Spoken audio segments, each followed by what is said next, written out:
Hey, Dr. Jenna here, and what I want to talk to you today is about headaches, and I'm super fortunate that I don't get them all that often anymore, but the other day I did have one. There's a number of different reasons that you can get a headache, different areas of origin and causes and ways that they can present, but the one that I had the other day was it was starting in the neck, and it was referring up into the head, so it was causing a lot of pain and tension throughout my shoulders and cervical spine, and then creating this dull, achy feeling throughout the top of my head.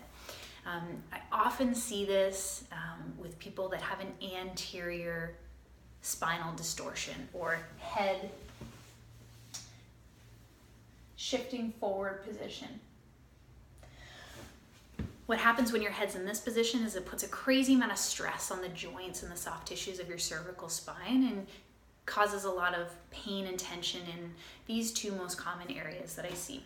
So the first one being your suboccipital region. So it's just the area right off of the base of your skull, these tiny muscles that support your upper cervical spine, as well as your upper traps or your upper shoulders. So what I recommend if you find any trigger points or tension in these areas is to leverage one of these. So it's a lacrosse ball. What you can do is you can find one of those trigger points, put the lacrosse ball directly on top. You'll be against a wall and you'll just sink your body into it. You'll hold this position for at least 30 seconds, preferably a minute. Repeat on the other side or until you feel some type of physiological change, so less tension or tightness or pain.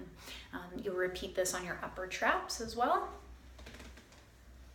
And I do want to give you a heads up that this can be very uncomfortable and even painful as you roll over trigger points, especially in the beginning if your body isn't used to this amount of pressure. So a good starting point here, if your body's not used to a lacrosse ball, is to use a tennis ball instead. Just know that this is a temporary quick fix, a solution that can be really valuable in a moment of crisis. It isn't actually getting to the root cause of the problem, especially if there's involvement of the joints of your cervical spine as well as the muscles, and if this anterior spinal distortion position is a key player in why you're getting the headaches in the first place.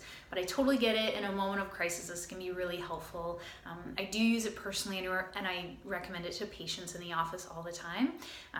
It can be helpful in an emergency scenario. If you have any questions about anything that I went over today, please just leave them in the comments and I'd be happy to help.